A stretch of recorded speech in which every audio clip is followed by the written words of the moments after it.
Glória a Deus. Bom dia a todos, shalom, graça e paz. Glória a Deus por isso. Pastor Gel, confesso que eu senti muita vontade de acompanhar os irmãos do louvor. O pastor me deu o microfone um pouco antes, mas estava muito bonito, não quis atrapalhar não. Meus irmãos, sejam todos muito bem-vindos. Você está no melhor lugar que você poderia estar nessa manhã. E aqui em conjunto, adorando, exaltando aquele que vive e reina para todo sempre, a único que é digno de toda adoração, todo louvor, todo engrandecimento. E essa certeza nós precisamos ter todos os dias da nossa vida.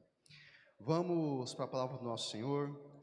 Eu estou muito contente, estou muito feliz nessa manhã, porque a palavra que nós temos para conversar hoje, para mim, é uma palavra muito cara. É uma palavra que ela tem praticamente desenhado os contornos da minha vida, e eu confesso que não era a palavra que eu havia preparado, mas conforme a semana foi passando, o Senhor começou a ministrar no meu coração, e essa é uma palavra que já vem sendo estruturada dentro de mim já faz um certo tempo, em algumas ministrações, em algumas palavras, em alguns textos, e eu estou muito feliz. Normalmente, quase sempre, quando nós subimos aqui, a mão começa a gelar, às vezes a perna começa a querer falhar, o nosso coração acelera um pouquinho, é o nervosismo que todo mundo está sujeito. Mas hoje estou muito tranquilo, tanto pelo desejo que eu tenho de conseguir passar para os irmãos aquilo que a palavra ministrou ao meu coração. E eu fico muito feliz com isso, fico muito feliz com todos vocês que aqui estão, e que o nome do Senhor Jesus seja glorificado sobre a palavra, que o nome do Senhor Jesus seja glorificado em tudo aquilo que nós fazemos. Você que trouxe sua Bíblia, abre ela comigo, por gentileza, no livro de Gênesis, no capítulo 16, nós faremos uma leitura do versículo 6 até o versículo 14. Gênesis 16, do versículo 6 até o versículo 14. O que me traz uma certa segurança em relação àquilo que nós temos para ministrar nessa manhã é a certeza que todos nós devemos ter, que o Senhor Jesus, que o nosso Deus, Ele está conosco em todos os dias, em todos os momentos da nossa vida. De uma forma muito precisa, e eu quero que você fique em Gênesis ainda, mas lá em Provérbios, evidentemente a sabedoria nos diz, no capítulo 5, no versículo 51, que o Senhor, Ele vê os caminhos do homem e examina todos os seus passos. O Senhor, Ele vê o caminho dos homens e Ele examina todos os seus passos. Em um primeiro momento, pode parecer que esse texto quer nos trazer um temor acerca daquilo que nós estamos sendo fiscalizados, analisados, como se os olhos de Deus estivessem perscrutando o coração de todos os homens para punir, para reprimir e às vezes até para advertir. Mas na realidade, eu quero que vocês entendam junto comigo que a forma que a Bíblia expõe, que os olhos do Senhor acompanham todos os homens, não é simplesmente para isso. Quando nós temos um texto indicativo de que Deus, Ele olha o caminho dos homens e Ele examina todos os nossos passos, nós temos que entender que os olhos do Senhor estão sobre nós, em todos os momentos da nossa vida. E sobre isso, eu quero que vocês me acompanhem, por favor, aqui em Gênesis 16, no versículo 6 até o versículo 14. Versículo 6 diz o seguinte: E disse Abrão a Sarai: Eis que a tua serva está nas tuas mãos, faze-lhe o que lhe é bom aos seus olhos. E afligiu-o Sarai, e ela fugiu da sua face.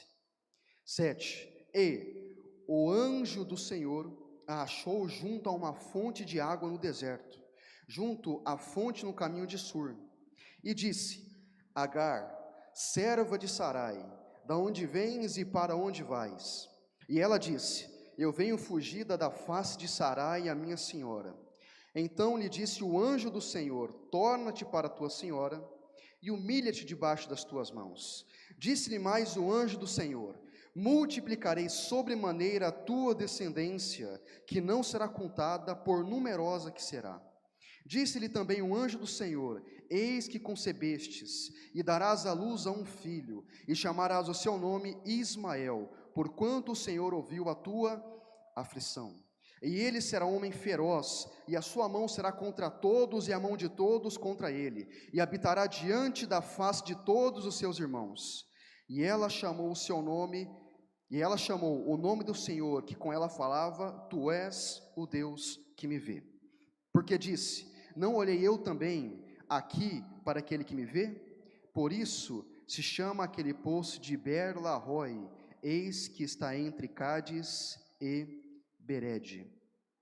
Esse texto é um texto muito simples, e em certa medida até uma passagem meio até despretensiosa, porque nós vemos dentro desse texto uma figura central, que é a figura de Agar. Quem era Agar? Agar nada mais é do que uma escrava.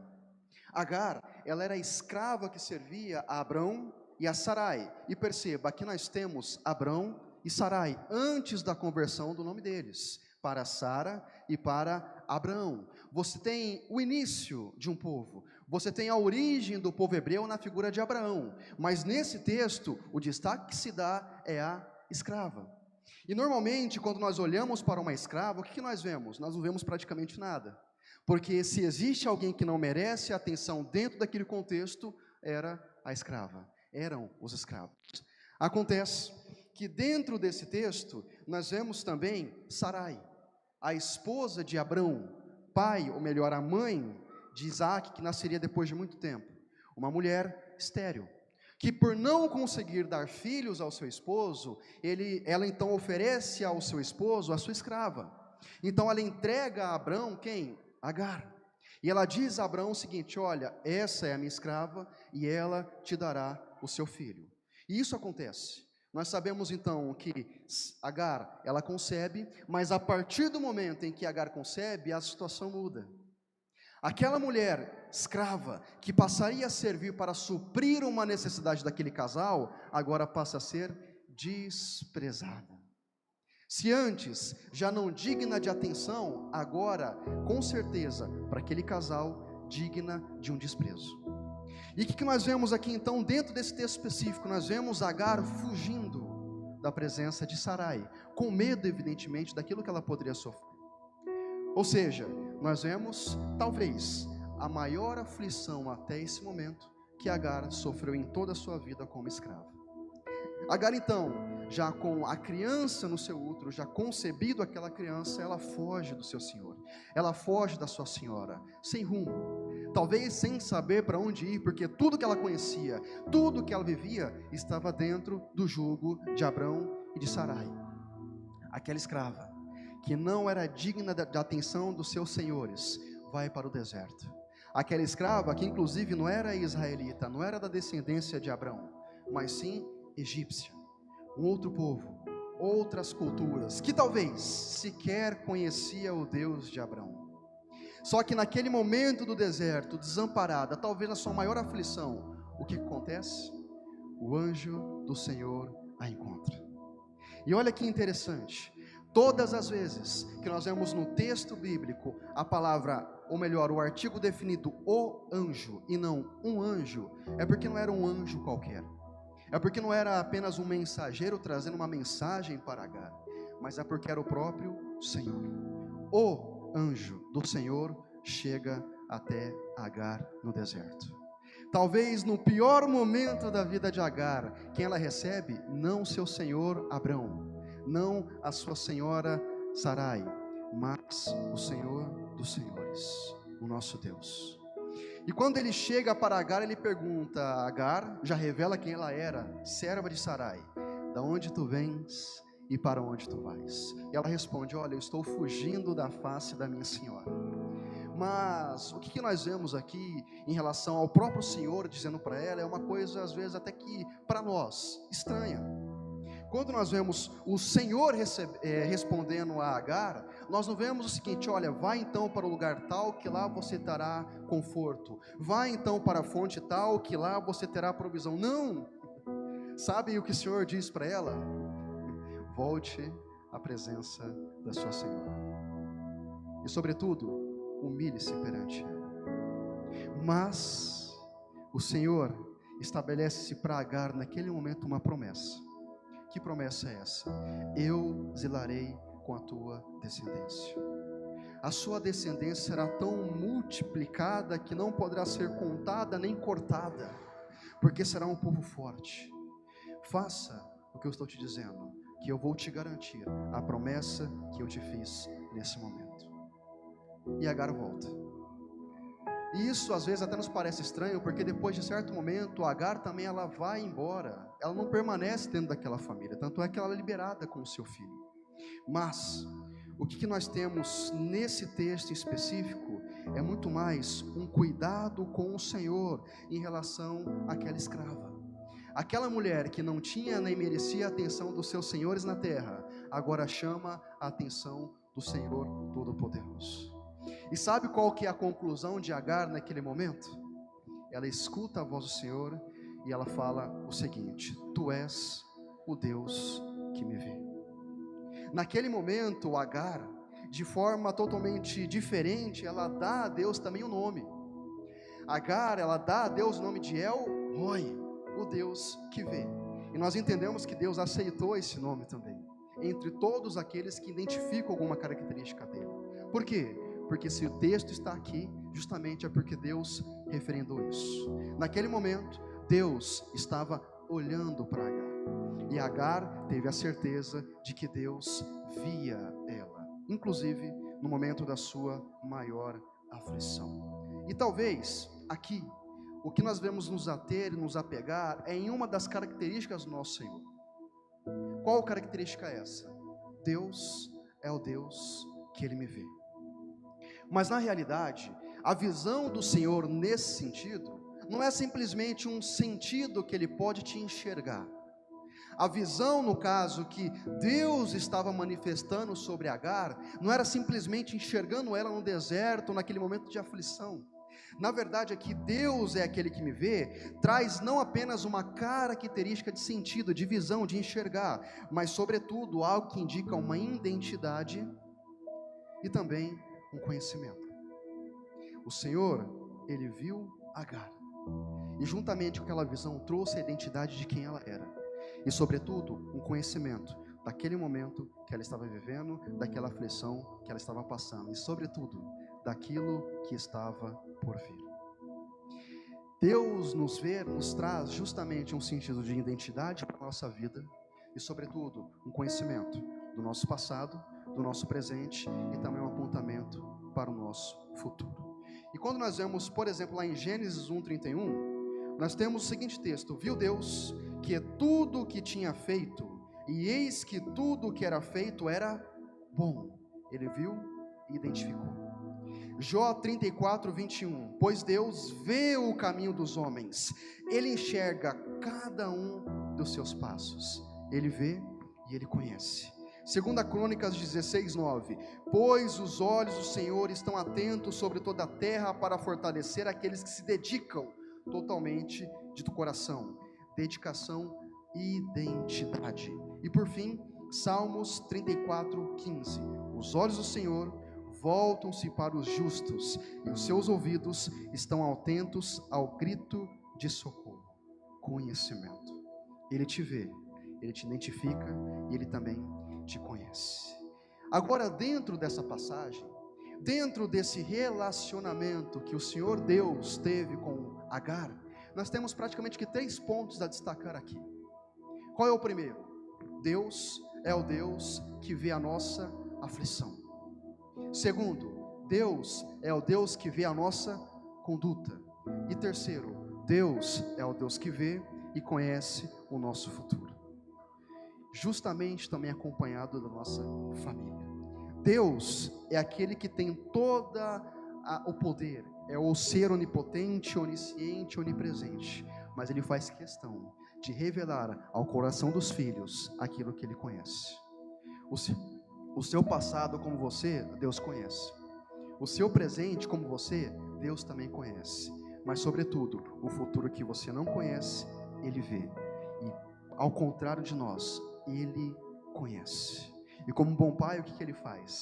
Ele te dá o caminho. Como um bom pai, Ele te dá a direção, que às vezes nós não entendemos, como por exemplo a direção que Ele deu para Agar. olha, volte para o lugar em que você será aflita, em que você continuará sendo aflita. Que orientação é essa? Para nós, totalmente contraditória, né? Como que eu vou voltar aonde eu estou sendo aflito, onde estou sendo humilhado, aonde eu estou sendo desesperado? Aqui está o ponto justamente da aplicação da nossa fé. Ele é um Senhor bom, Ele é um Senhor justo, Ele é um Senhor fiel. Então onde está a nossa fidelidade com Ele? Onde está a nossa justiça? Onde está a nossa fé, a nossa confiança? Em ouvir a orientação do nosso Senhor e seguir com a certeza de que Ele vai prover aquilo que Ele nos prometeu. Dentro desses 3 pontos, o primeiro, e talvez o mais desafiador, o Senhor, Ele é o Deus que vê a nossa aflição. E talvez essa é a forma mais, digamos que, propícia a mudar a forma pela qual nós nos relacionamos com Ele. Saber que Deus, Ele vê as nossas aflições, muda com certeza a forma que nós nos relacionamos com Ele. Por quê? Porque isso aqui é entender que o relacionamento que Deus tem conosco é um relacionamento pessoal. Não é um relacionamento derivado, não é um relacionamento subsidiário, não é um relacionamento secundário, sucessivo, não é isso. Tanto é que ele se relacionou com quem? Com uma escrava. Alguém que naquele contexto não tinha atenção de ninguém, que não merecia a conversa de ninguém. Ele quebra protocolos e fala: olha, Agar, eu estou aqui. E ele dirige a Agar uma conversa: Agar, de onde você vem e para onde você vai? Ele não para por ele, conclui. Ou seja, entender que nos momentos de nossa aflição nós temos a visão do nosso Senhor, é saber que Ele está conosco em todos os momentos. E saber que Ele olha para nós no momento da nossa aflição nos traz uma mudança de percepção. Por quê? Porque isso faz surgir em nós, ou deve fazer surgir, um senso de propósito e um senso de justiça.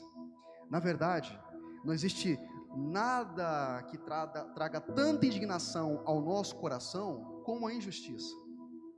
Quando você vê o seu irmão passando por algo que ele não merece, ou quando você passa por algo que na sua mente, no seu entender, você não merece, você olha para o céu e fala: que injustiça que eu estou vivendo, que injustiça que eu estou passando.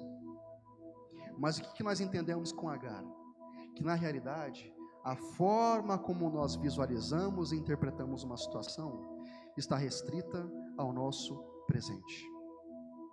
E às vezes até condicionada com o nosso passado. Nós olhamos para aquilo que nós passamos, visualizamos aquilo que nós estamos vivendo, e nós concluímos que aquilo que nós estamos passando nada mais é do que uma grande injustiça. Mas na realidade, a nossa convicção tem que estar plenamente no Senhor, aquele que olha o nosso passado, aquele que olha o nosso presente, mas sobretudo, aquele que vê e conhece o nosso futuro. E entender isso nos traz de fato um senso de propósito. É saber que não importa a aflição que nós estamos passando, que não importa a humilhação que nós estamos vivendo, que não importa o desespero que nós estamos passando, nós temos um Deus que vê e que conhece o nosso futuro e que com toda certeza nos traz a direção para que nós possamos chegar lá.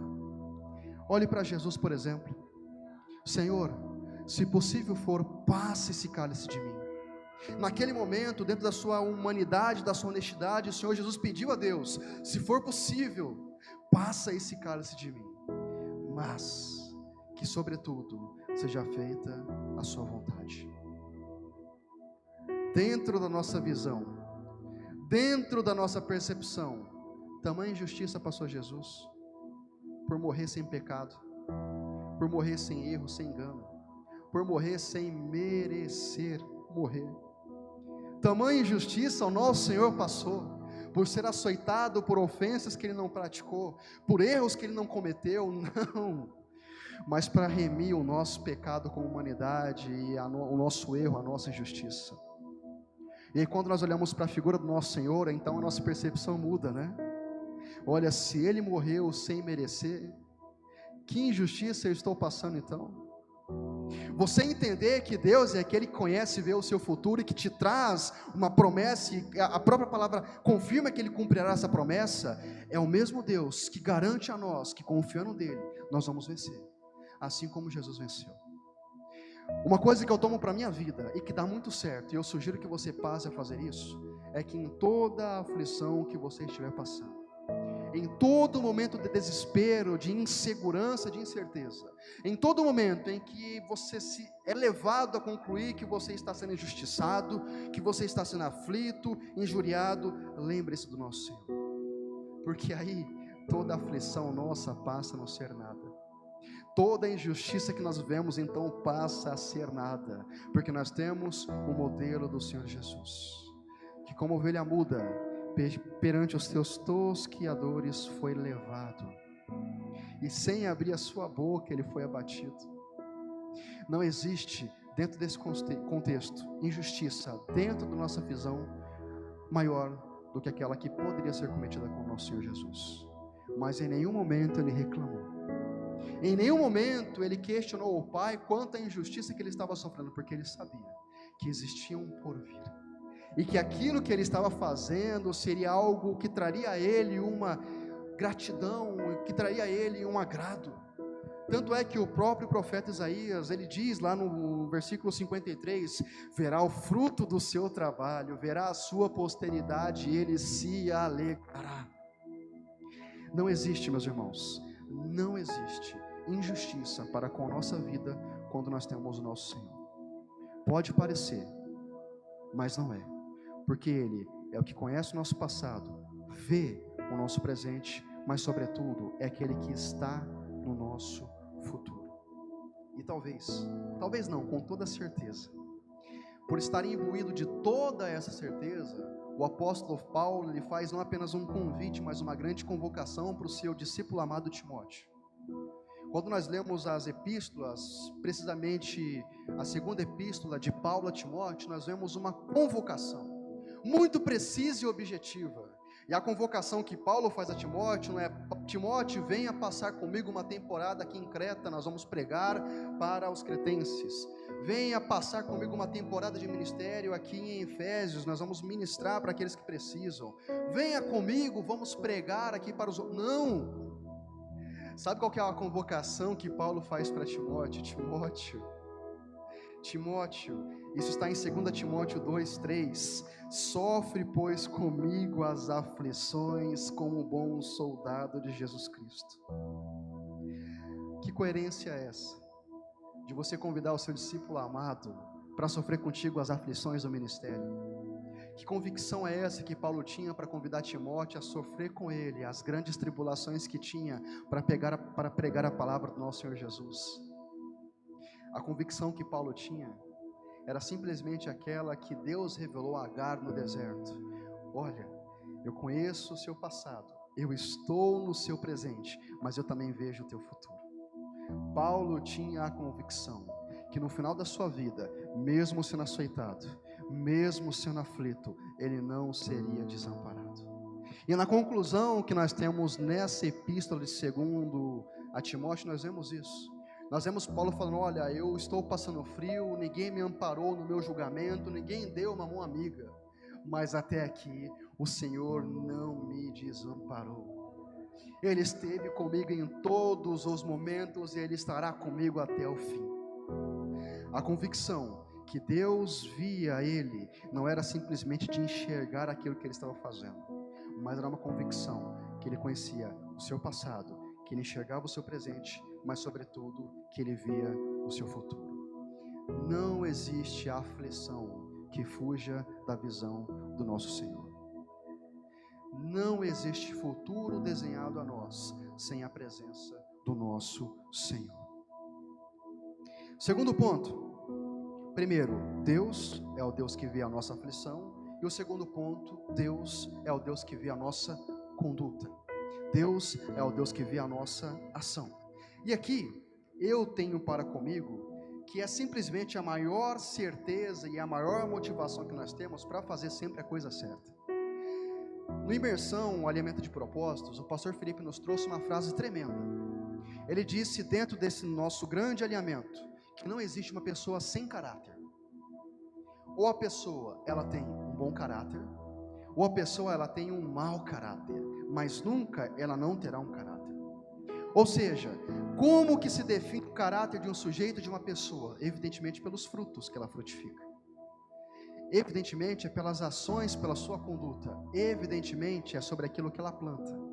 Porque não tem como eu plantar uma má conduta e colher uma boa conduta. E aqui nós temos Deus olhando para Agar no deserto e enxergando nela aquilo que ela estava fazendo. Agar estava fugindo e Deus estava vendo isso. E por que eu digo que essa é a maior motivação que nós temos para fazer a coisa certa?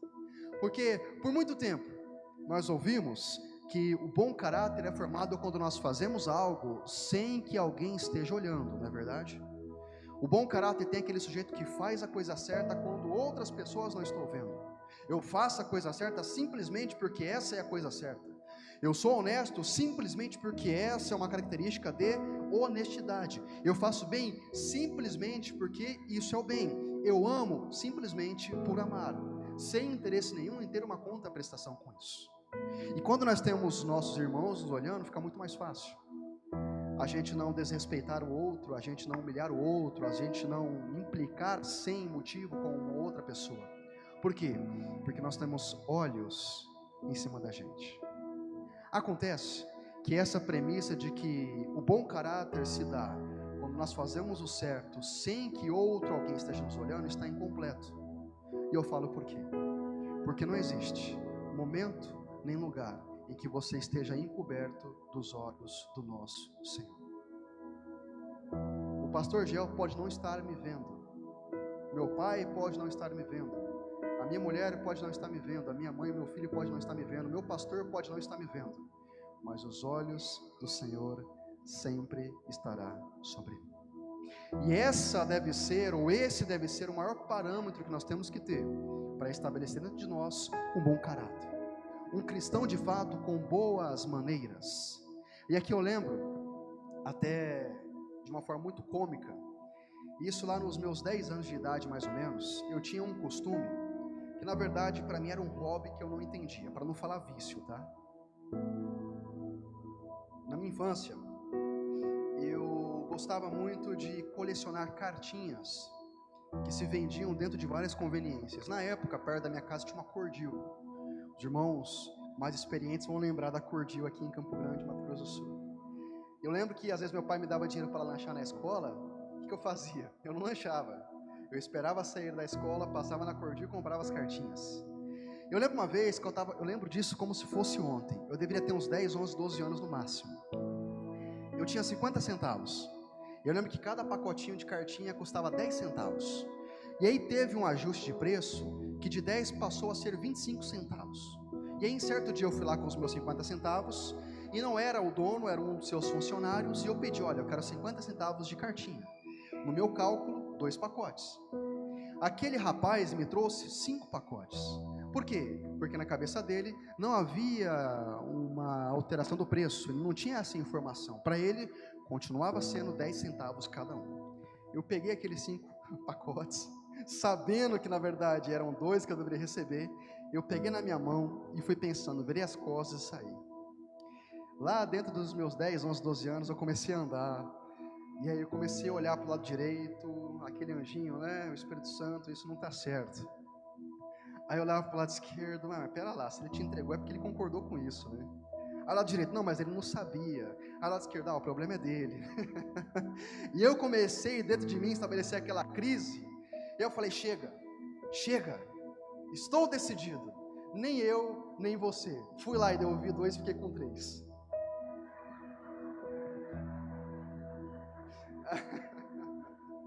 Naquele momento, para mim foi resolvido, mas eu nunca me esqueci daquilo. Tanto é que até hoje eu nunca me esqueço disso. Por quê? Porque foi algo que marcou a minha infância. Mas olha qual que é o ponto aqui. Lá atrás eu errei, e eu tinha a instrução para não errar. Mas sobretudo, nós temos um Deus que conhece o nosso passado, olha o nosso presente e enxerga também o nosso futuro. De certa medida de que você errou, eu te perdoo, agora vai e não peques mais. a partir daquele momento eu nunca mais devolvi as 3 cartinhas. Eu sempre fiquei com as 5. Tô brincando. Mas aquilo me marcou de sobremaneira que eu sempre fui levado dentro de mim a fazer a coisa certa. Ainda que o vendedor não soubesse e ainda que não estivesse ninguém comigo. Porque mesmo sem entender, mesmo sem saber, os olhos do nosso Senhor estavam sobre mim. E isso mudou a forma com que eu me relacionasse com as pessoas. Por quê? Porque o nosso Senhor é aquele que dá a recompensa. Em todas as nossas ações, em todas as nossas condutas, nós devemos buscar agradá-lo. É o que nós vemos, por exemplo, aqui em Salmos, no versículo 4 do capítulo 37. Agrada-te também no Senhor, e te concederá os desejos do teu coração. Vem cá, ainda que pareça, você ganha muito sendo honesto. Ainda que para aquelas pessoas que estão à sua volta pode não parecer, você ganha muito sendo uma pessoa boa. Você ganha muito sendo uma pessoa justa. Por quê? Porque para nós não importa aquilo que aquele que está do nosso lado diz. O que nos importa de fato é aquilo que o nosso Senhor diz sobre as nossas ações, sobre as nossas condutas. Ele nos vê. E o que importa é que nós agrademos ao nosso Senhor. Por quê? Porque Ele que nos traz a recompensa. Você lembra de José? Tantas oportunidades José teve de se dar bem, de prosperar, de se vingar dos seus irmãos. Tantas oportunidades José teve, dentro de todas as circunstâncias da sua vida, de antecipar muitas fases dentro do seu ministério. Mas qual que é a maior característica que nós temos em José? A fidelidade. José, ele se manteve fiel ao seu senhor Potifar, mas sobretudo ao seu Deus. José se manteve fiel ao seu Deus, mas também aos seus irmãos e ao seu pai. E o que nós vemos então como consequência dessa fidelidade dentro das ações, da conduta de José? Nós temos simplesmente aquilo que está em Gênesis 39, 2. E o Senhor estava com José. E José foi um homem próspero. Salomão, dentro da sua sabedoria, lá em Provérbios, ele vai comparar a vereda do justo como a luz da aurora. Salomão, ele diz que a vereda, ou seja, o caminho do justo, é como a luz da aurora. Vai brilhando, ela vai brilhando, ela vai brilhando, até se tornar um dia perfeito. A vereda do justo, o caminho, a conduta do justo é como o sol que está nascendo. No começo tem muita escuridão ainda. No começo você não consegue enxergar muitas coisas, mas quando você permanece dentro da vereda do justo, quando você permanece com uma conduta boa, quando você permanece fiel à palavra do nosso Senhor, aquela vereda que no começo é obscura, então ela começa a ser iluminada. Aquela luz que no início era pouca, ela começa então a aumentar. E aí no caso, Salomão conclui que ela começa a brilhar até ser dia perfeito. O nosso problema às vezes é concentrar a nossa atenção e a nossa energia no começo das coisas, mas nós sabemos que o final das coisas é muito melhor que o começo delas, inclusive na vereda dos justos. Nós começamos de fato ali sem entender muita coisa, mas nós temos que ter a certeza que assim como a aurora ela vai brilhando até se tornar dia perfeito, a nossa vida dentro da justiça da palavra também seguirá o mesmo caminho. Pode parecer que não, mas nós temos um Deus que promete, e a sua palavra, ela nos confirma que aquele que promete, ele é fiel para cumprir. Recompensa boa, José. E qual que é o exemplo que nós temos aqui de recompensa ruim? Moisés. A vida de Moisés, com certeza não, mas um momento da vida de Moisés. Nós sabemos que Moisés, ele foi criado dentro do Egito, ele foi criado com os costumes do Egito, mas Moisés sabia que ele era hebreu. Moisés sabia a que povo que ele pertencia. Em certo dia, andando pelo Egito, ele enxerga 2 egípcios, um egípcio, não me recordo agora, acho que era um egípcio, maltratando um dos seus irmãos israelitas. E aí sabe o que Moisés faz? Aqui em Êxodo, no capítulo 2, no versículo 12, olha o que Moisés faz. E olhou Moisés para um lado, e olhou Moisés para outro lado, e vendo que não havia ninguém ali, ele matou o egípcio. Acontece que depois de pouco tempo aquele homicídio foi descoberto. Mas olha só, Moisés, ele olha para um lado e vê que ninguém estava vendo ele. Ele olha para o outro lado e vê que ninguém estava vendo ele. E ele decide então matar aquele egípcio. Sabe qual que foi o problema de Moisés? Moisés olhou para um lado, Moisés olhou para um outro lado, mas Moisés se esqueceu de olhar para o alto. Por quê? Os olhos do Senhor nunca saem da nossa vida. E descumprindo um princípio, ou seja, matando, Moisés, no caso, sofreu uma consequência ruim. E aqui nós temos, enfim, uma história que vai se delongar, mas eu quero me ater apenas nesse ponto. Sabe, Moisés, ele tinha que ter a sua consciência pautada naquilo que ele acreditava, ou seja, no próprio Deus. Ainda que ninguém estivesse olhando para ele, Moisés tinha que ter a convicção que Deus estava olhando. E nada daquilo que Moisés plantou, ele não colheu. Coisas boas, coisas ruins. Por quê? Porque nós colhemos justamente aquilo que nós plantamos. E aqui eu tenho uma outra experiência de vida, pautado muito mais na forma que nós temos o relatório das nossas condutas pelas pessoas que estão próximas a nós, ao invés de buscar o relatório disso do nosso próprio Deus, do nosso próprio Senhor.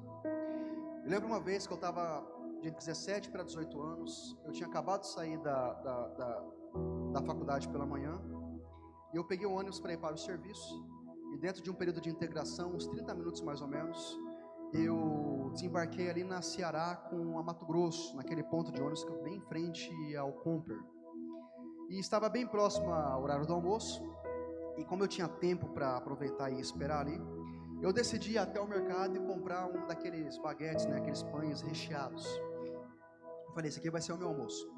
Tanto é que era muito bem servido.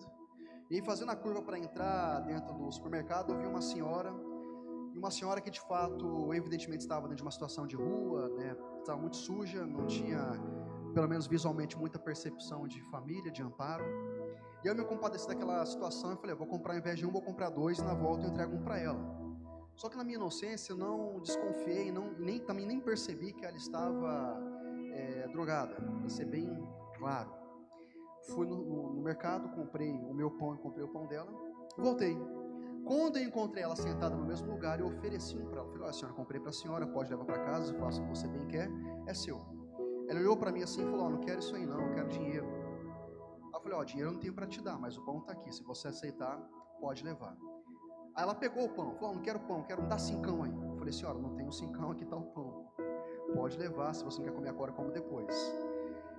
E na minha cabeça eu fui muito gentil com ela, mas alguma coisa fez com que ela se irasse comigo. Meu irmão, ela levantou daquele lugar que ela estava e ela armou aquele pão assim para mim. E eu nunca corri tanto igual naquele dia. Ela arremessou o pão, eu senti um vento passando. Eu perdi a corrida pro pão, mas eu cheguei bem na sequência. E aquilo me trouxe de fato uma reflexão. E o ponto de ônibus estava cheio, e todo mundo viu aquela cena, né? Eu correndo, aquela senhora atacando o pão em mim. E eu cheguei lá no ponto de ônibus e eles entenderam o que tinha acontecido. Eu lembro que uma mulher, eu não lembro se um homem, me perguntou, o que você fez? Eu falei, só entreguei para ela, só fiz isso. Aí eu vi muitos relatórios naquele momento de outras pessoas no seguinte sentido, é por isso que eu não ajudo, é por isso que eu não faço.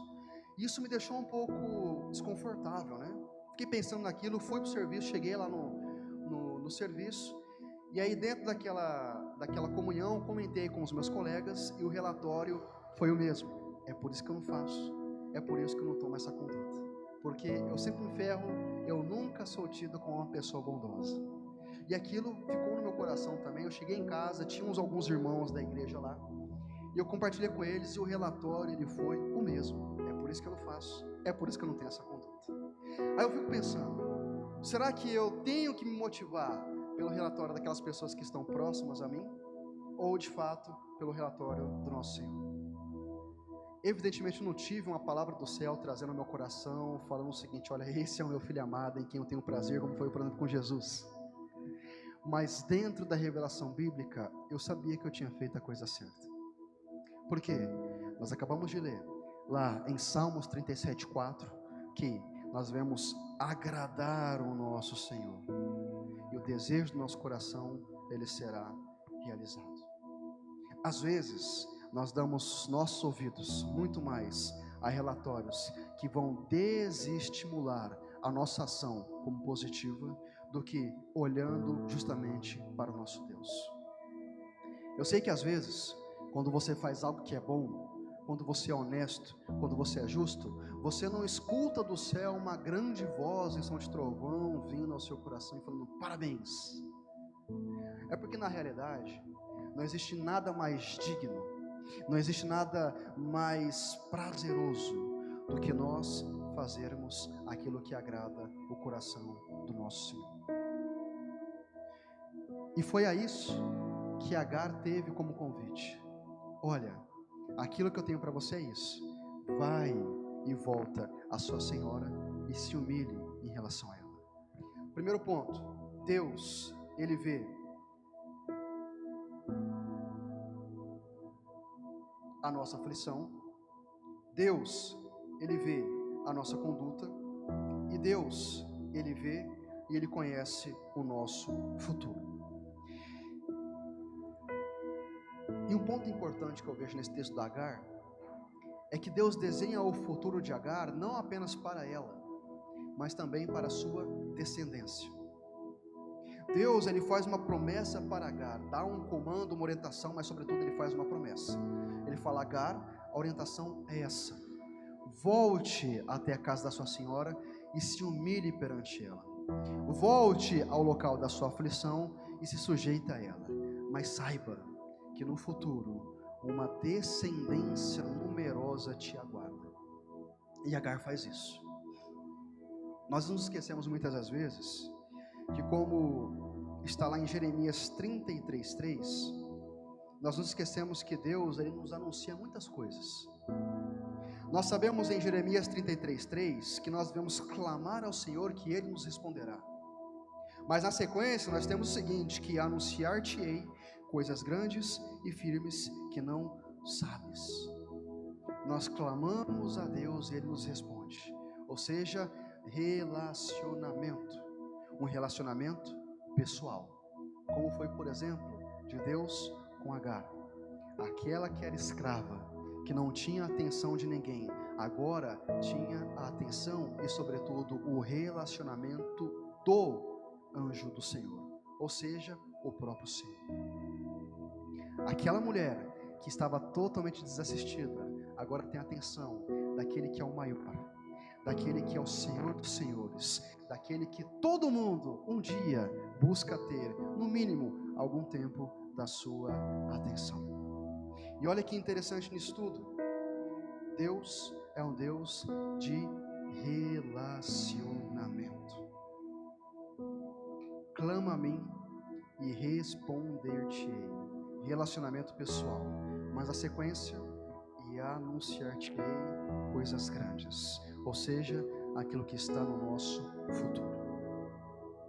Nós não sabemos aquilo que pode nos acontecer, mas nós temos uma certeza, que se relacionando com Ele, Ele vai nos anunciar aquilo que está por vir.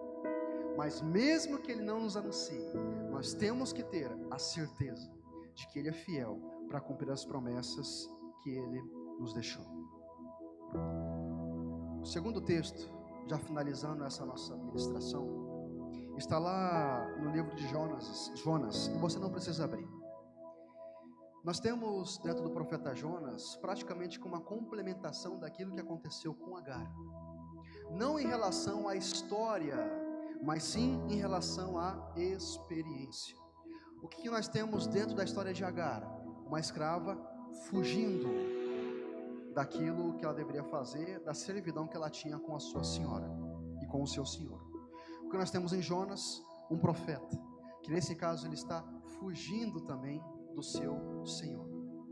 E nós sabemos que a consequência dessa conduta de Jonas foi o quê? Ele foi arremessado dentro da sua fuga ao mar e foi abocanhado por um grande peixe. 3 dias passou no ventre desse peixe. Só que nós vemos aqui em Jonas, no capítulo 2, no versículo 1 e 2, o seguinte: e orou Jonas ao Senhor seu Deus das entranhas do peixe, e disse: na minha angústia eu clamei ao Senhor, e ele me respondeu. Do ventre da sepultura gritei, e tu ouvistes a minha voz. E olha só o que diz o versículo 7: quando desfalecia a minha alma, dentro daquela aflição, evidentemente, lembrei-me do Senhor, e entrou a ti a minha oração no teu santo templo. E na sequência nós vemos que Jonas, ele foi liberado daquela sua aflição. Às vezes nós sabemos que Deus é um Deus que nos vê. Às vezes nós sabemos que Deus é um Deus que vê o nosso passado, que enxerga o nosso presente, que vê o nosso futuro, mas às vezes nós nos esquecemos disso.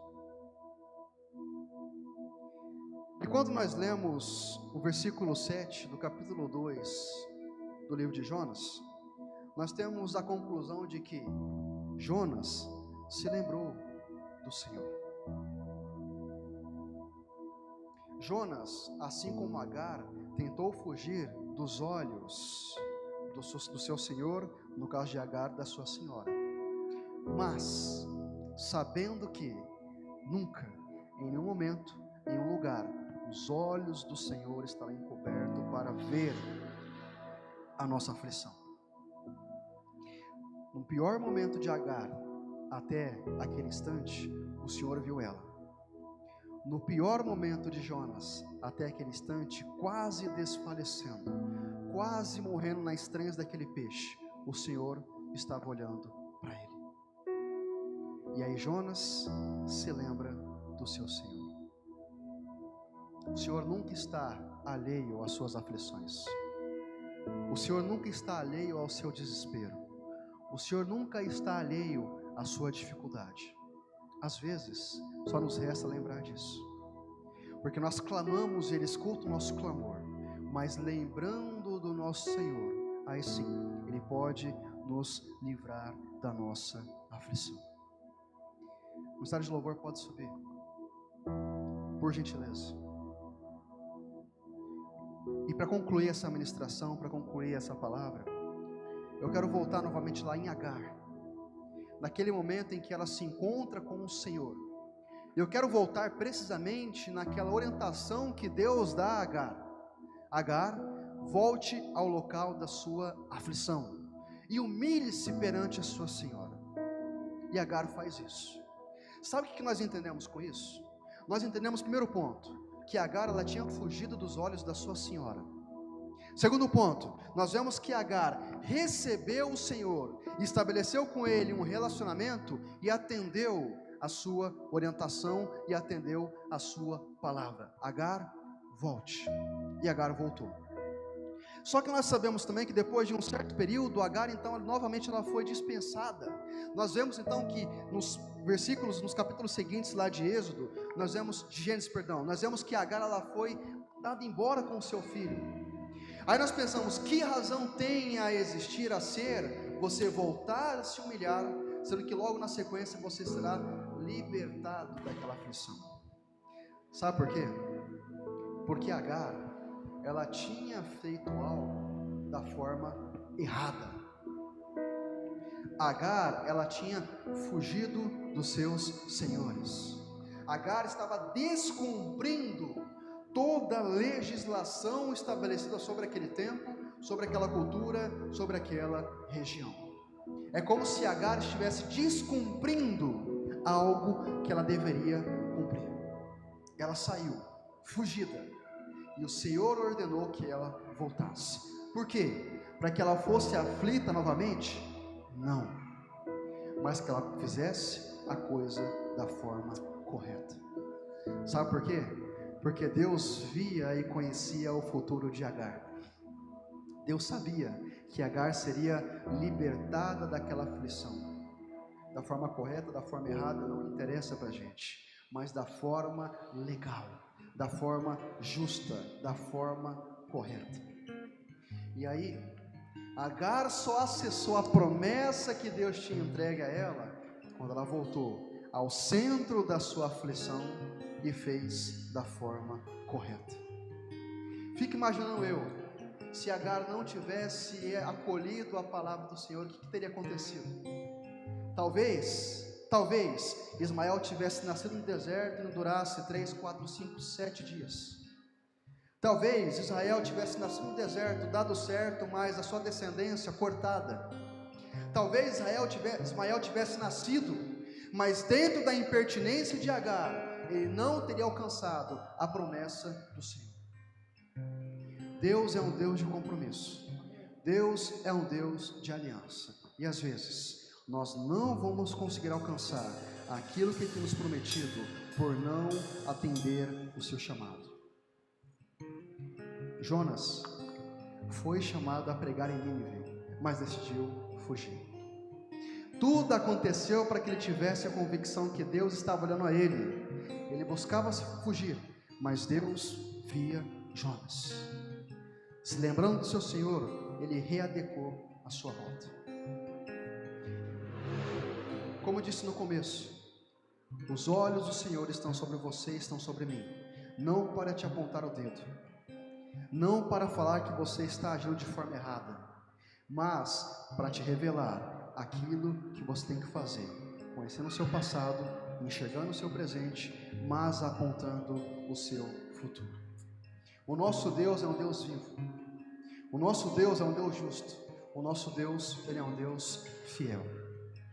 E talvez nessa manhã, daqui para frente, nós somos levados a lembrar novamente do nosso Senhor. Assim como Jonas na entranha do peixe lembrou. Eu não sei qual é o momento que você está passando, se é um momento de maior aflição ou de maior celebração da sua vida, mas nós sabemos que nos piores momentos nós temos que nos lembrar do nosso Deus, sabendo que Ele é o Deus que nos vê, é um Deus que enxerga e conhece o nosso passado, é um Deus que está presente no nosso presente, mas sobretudo é um Deus que vê e é um Deus que está no nosso futuro. Não existe perda com o nosso Deus, não existe fracasso com o nosso Deus. E às vezes, se você está por uma rota distinta, se você está por uma rota estranha, aquela que o Espírito ministrou ao seu coração, você tem uma oportunidade de, assim como Jonas, lembrar do Senhor, se arrepender e voltar ao momento que o Senhor te colocou, ao caminho que Ele te desenhou, porque assim você alcançará as promessas que Ele tem te feito. E olha que interessante, o Senhor prometeu a Agar o reinado sobre aquela que a humilhava. O Senhor não prometeu a Agar um senhorio sobre aquela que um dia foi a sua senhora. O Senhor não prometeu pagar vingança. Senhor, que justiça é essa? Se aqueles que me humilharam não estão sendo humilhados, se aqueles que me sujeitaram não estão sob o meu jugo, a vingança pertence ao nosso Deus. E o nosso coração tem que estar feliz, se contente em agradar o nosso Senhor. Você confia nele? Amém. Então confia no processo que Ele tem para a sua vida. Você acredita que Ele de fato é um Deus justo? Então confia naquilo que você está vivendo hoje. Você confia que Ele é um Deus fiel? Então seja fiel com aquilo que Ele tem entregado ao seu coração. Se o Senhor pediu, confia. Se o Senhor ordenou, faça. Se o Senhor te entregou, cuida, pois Ele é um Deus que nos vê. A maior certeza que nós temos que ter em relação à passagem, à palavra de Agar para com o nosso Deus, é que Deus é um Deus que vê. Não importa onde você está, assim como não importa onde Agar esteve. Não importa se você está no deserto, não importa se você está nas entranhas do peixe. Deus, Ele está te vendo. E às vezes, as coisas só não estão acontecendo porque você não tem se lembrado disso. Porque às vezes você não tem se recordado do seu Senhor e você não tem aplicado fé nisso. Ele é aquele que dá a direção. Ele é aquele que dá o caminho. E como a própria palavra diz, Senhor Jesus, olha Pedro, você não entende agora, mas você entenderá no futuro. Basta que você aplique fé nisso, porque nós temos um Deus que é justo, e você nunca pode esquecer disso. Nos momentos de depressão, os melhores momentos da sua vida, nos momentos de euforia, nos momentos de desespero, Deus, Ele te vê. E quando Ele te vê, é porque Ele quer se relacionar com você. Se coloque sobre os seus pés, por favor. Vamos consagrar esse momento a Deus, vamos louvar Ele. E eu quero que você aproveite o momento para que você ore ao seu Senhor, para que você apresente a Ele os seus projetos, para que você traga a Ele aquilo que te aflige do seu passado, para que você busque nele a esperança de resolver aquilo que você tem necessidade. Utilize esse momento para que você entregue ao Senhor aquilo que você está vivendo hoje, e para que você repouse nele e entregue a Ele também o seu futuro. Não saia dessa manhã sem entender que Deus, Ele está te vendo e que Ele te vê. No seu passado Ele conhece, no seu presente Ele participa, e sobretudo Ele conhece o seu futuro. Pai, nós somos gratos pela Tua palavra. Nós somos gratos, Deus, pela esperança que o Senhor tem nos dado, Pai, simplesmente em fazer justamente aquilo que o Senhor tem nos direcionado. Pai, nós somos contentes, Deus, em ter o Senhor conosco, e nós estamos satisfeitos, Deus, simplesmente em orar a Ti, simplesmente em ter o Senhor para ouvir a nossa voz, Pai. Nós temos a convicção que o Senhor é um Deus bom, que o Senhor é um Deus que vive, que o Senhor é um Deus fiel e justo. E Pai, nesse momento, nós concentramos em Ti todo o nosso desespero, Pai. Nós entregamos ao Senhor toda a nossa incerteza, toda a nossa confusão, na convicção que o Senhor conhece os nossos traumas, na convicção que o Senhor conhece, Deus, o nosso passado, que o Senhor sabe onde nós falhamos, que o Senhor sabe onde nós pisamos em falso, Deus, mas na certeza que o Senhor também participa do nosso presente e, sobretudo, conhece o nosso futuro. Nós te apresentamos, Deus, em nossas mãos. Nós te apresentamos, Espírito Santo, todos os nossos projetos, todos, Deus, os nossos planos. E nós nos sujeitamos, Deus,